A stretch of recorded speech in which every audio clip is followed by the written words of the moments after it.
Eu sou o Muni e eu tô mudando para Linux.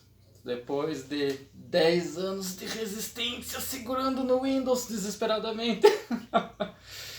Mas eu sempre quis fazer algo assim. E eu até tive um pouco de curso técnico e a pior parte do curso é porque como ninguém pede para você mexer e instalar o Linux numa máquina, a gente só meio que mexeu um pouquinho no Ubuntu assim e ok, você faz isso aqui, viu? É parecido com o Windows e acabou.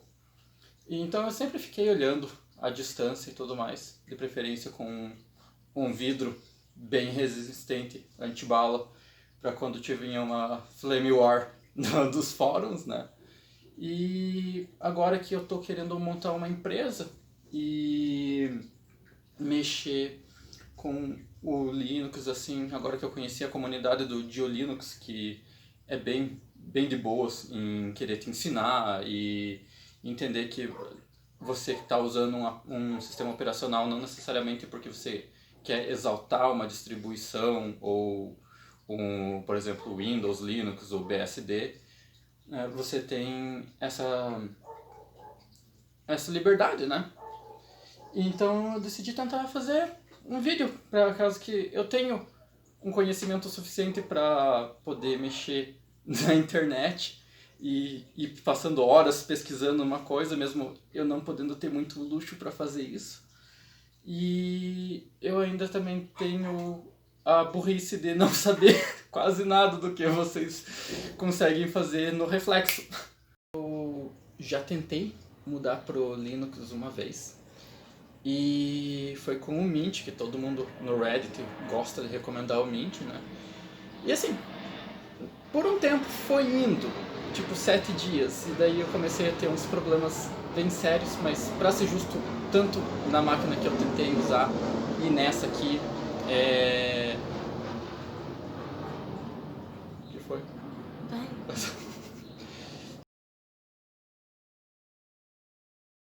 Vocês estão vendo muito corte no vídeo, gente. É pra mostrar mesmo já desde o início que eu sou meio lerdo. Então, é por isso que eu tô fazendo esses vídeos. Por causa que eu já tentei mudar pro Linux uma vez. E é claro que tanto naquela máquina quanto nessa aqui que eu tô fazendo os testes, ela é para teste, né? E elas são velhas, são máquinas de mais de 10 anos de idade. Mas mesmo todo mundo recomendando distribuições que são boas para essas máquinas, nós não temos. Nós temos alguns problemas, né? E eu fui indo bem de boas no Linux Mint, por causa que todo mundo recomendava, não, é o mais parecido com o Windows e tudo mais. E daí, de repente, deu umas travas que você faz você meio que desistir.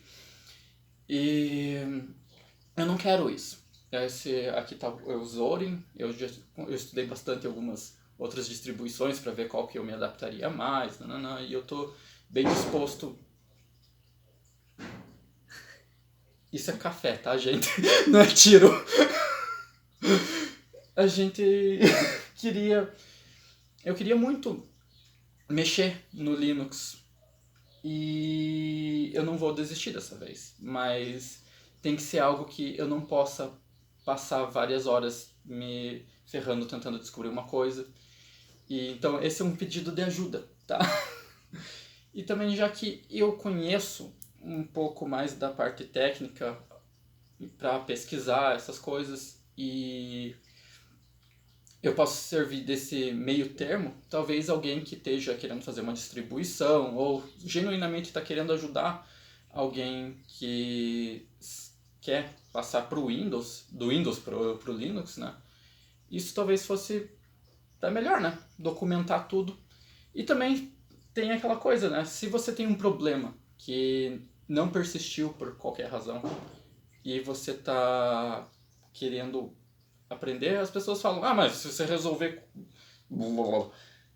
tá, mas se você resolveu, por que você está continuando perguntando isso? Mas você quer saber, né? Por exemplo, eu tive um problema no boot do pendrive e No Yumi não deu certo, deu uma travada bem legal.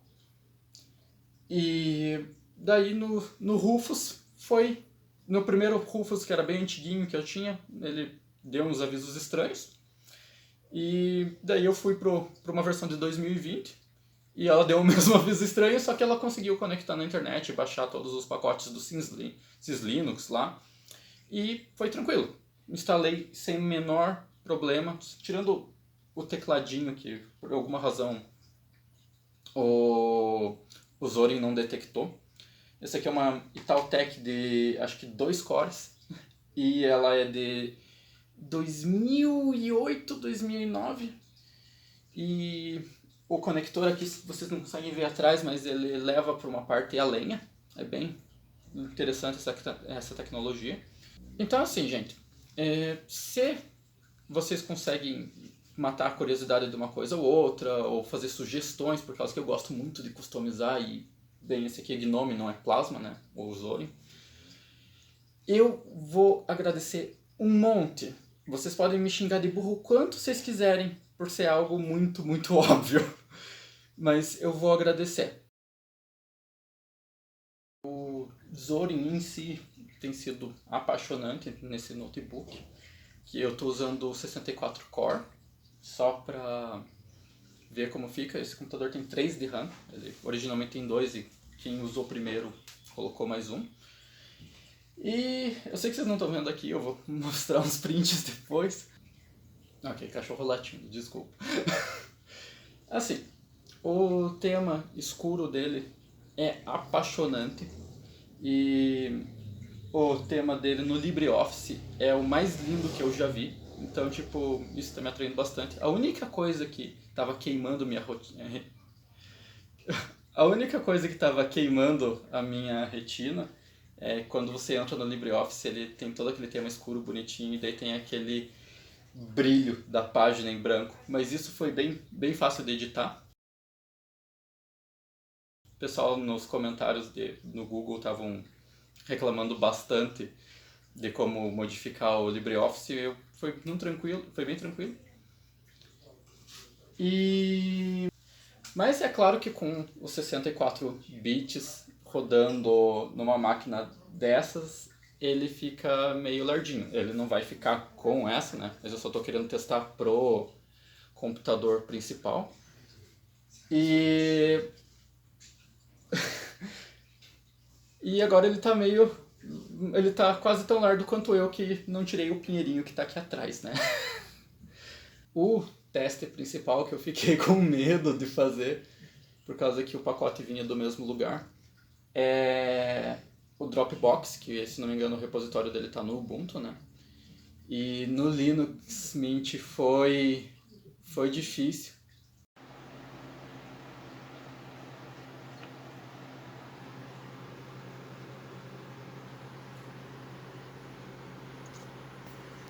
O Dropbox, ele na pesquisa ele apareceu bem lá embaixo, daí ele aparece 2 e não era nem questão de Flatpak nem nada.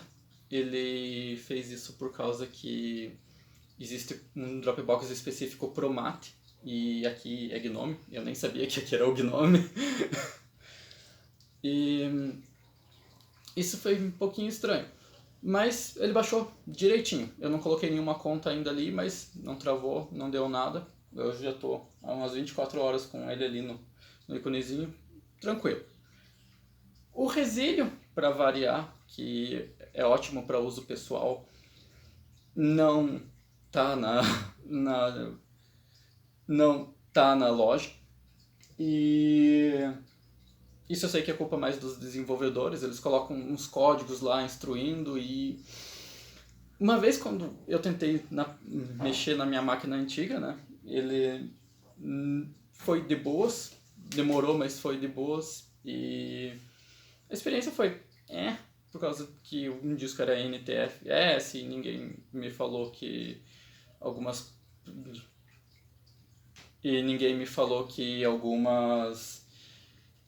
permissões de escrever e ler no NTFS é diferente do ACT 4, né? Mas o que eu achei bem irônico é que o Tyled, que é bem desconhecido até para quem é desenvolvedor de jogo, tá lá. Tá lá, bem alegre tá lá bem alegre na loja, né? Então assim, eu vou testar esse depois, por causa que aqui não vai fazer muita diferença.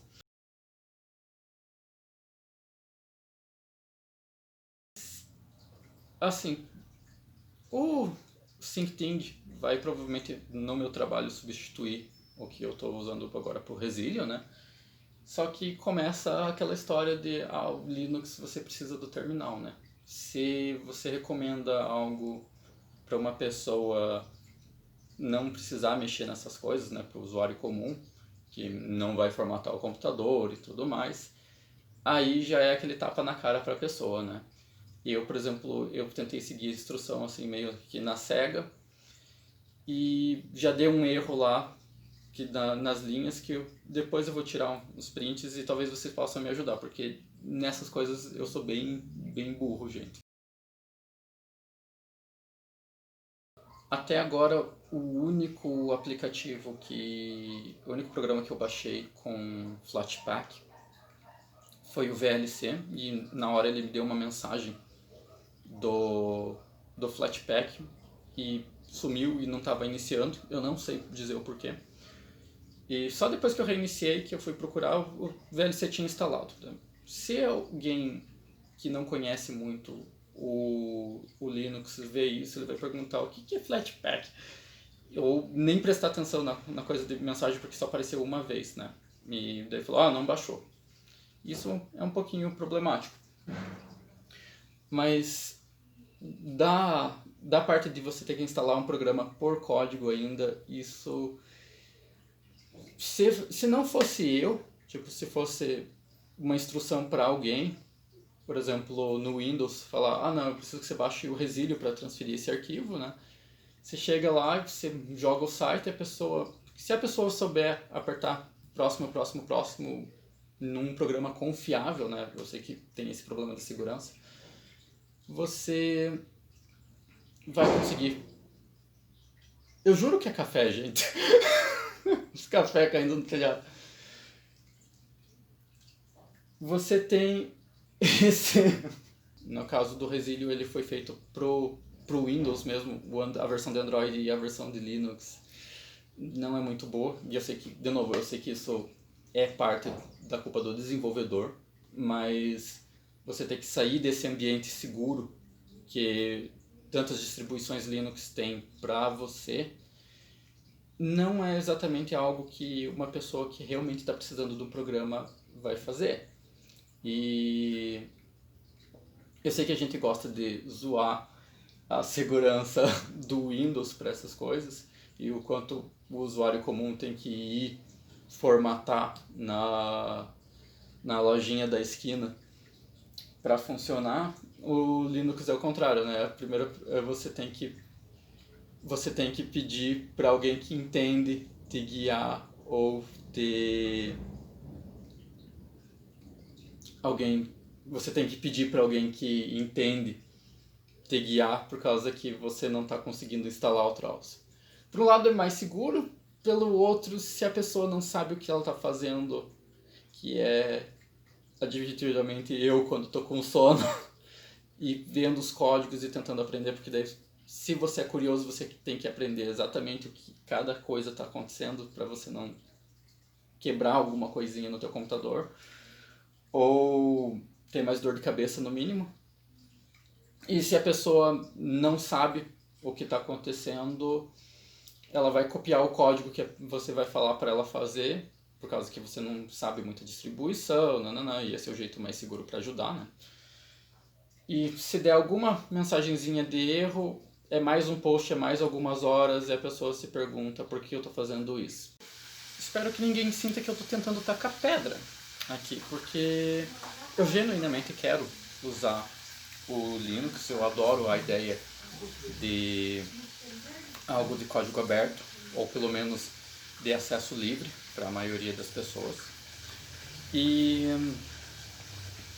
eu não posso ignorar alguns problemas que eu já tive na minha experiência. Vários por incompetência minha e são apenas dores do crescimento, mas outros, por exemplo, eu larguei o Mint por causa que quando eu fui baixar o Dropbox, eu ganhei um erro da Grub. E eu tentei de novo e deu o mesmo erro e eu nunca consegui achar uma resposta para isso. Falando nisso, se alguém tiver uma resposta para isso, eu estou muito curioso para saber. Mas eu acho que documentar esse tipo de coisa é válido justamente porque empresas como a Canonical, como a Zorin, como a do Pop! OS, elas têm essa ideia de que elas querem trazer um Linux mais acessível para elas serem uma distribuição que consegue competir com as outras.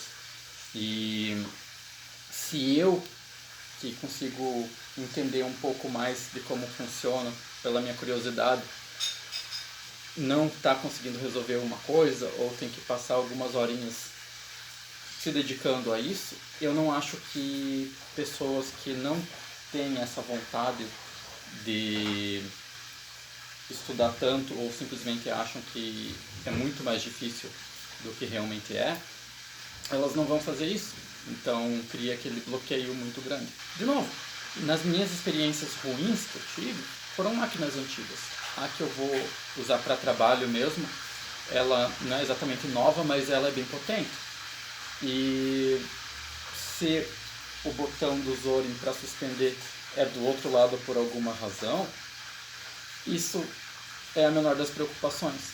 Mas se eu não estou podendo usar um programa que me impede de fazer o meu trabalho de forma fácil, chega naquela ideia de que será que isso realmente vai valer a pena? Assim, gente, por enquanto é isso. Aqui está rodando de boas e não é nem o sistema operacional próprio para essa máquina, né? Eu vou, depois de fazer uns testes com Regata, com do Zero, são distribuições que são pequenas e eu gostei bastante, eu quero pelo menos ver como elas são. É bem improvisado, mas é um pedido de ajuda e eu espero sinceramente que se você tem alguma coisa para dizer para me corrigir, me fala, por causa que enquanto eu vou instalar nessa máquina aqui um sistema operacional próprio para rodar em 3 GB e num processador antigo, eu vou testar outras distros e tudo mais e tem dúvidas que é mais fácil você só perguntar e alguém que sabe falar, ah não, é tal coisa. Então se eu falei alguma coisa muito idiota, pelo amor de Deus me corrija. Por causa que eu não estou fazendo isso pra falar sobre a última geração, eu não estou falando isso pra eu tentar tacar pedra em qualquer sistema operacional. Eu literalmente estou tentando aprender e eu acho que esse é um jeito bom das pessoas que já se esqueceram como eram as dores do crescimento do Linux ou até do Linux para o Windows, lembrar. E então é isso. Se vocês têm alguma coisa para dizer, coloca no comentário embaixo ou no fórum, né? É só para conversar mesmo. E se você assistiu até agora, cara, valeu. Valeu mesmo. Espero que eu não tenha te enchido muito o saco. Oi, gente. Muni sonolento da edição aqui. Eu só passei para falar aqui que eu tô tentando editar isso no Caden Live e tudo mais, e que eu já tenho trabalhado um pouquinho com aquela máquina antiga. Eu tentei escrever uns documentos e foi bem de boas. Eu fiquei surpreso que tem o Xmind no Linux e eu não achei que eles iam fazer esse tipo de coisa. O tema Dark deles é meio estranho, mas isso não é culpa do problema do sistema operacional. Se você assistiu até agora, muito obrigado novamente. Eu realmente preciso de bastante ajuda com o Linux, especialmente agora que eu estou tentando abrir uma empresa. E se você quiser dividir comigo ali nos comentários se existiu algum momento em que você quase desistiu do Linux, ou desistiu mesmo e só foi voltar depois, ou até tipo desistiu do Windows, quando foi o momento que você falou, ah não, cara, não dá mais. Eu vou gostar muito de ler sobre isso. Então, obrigado por assistir. Se tiver uma dica ou precisar me corrigir, fica à vontade, tanto nos comentários do YouTube quanto no Dio Linux, que é lá onde eu quero postar, né? E valeu, até mais!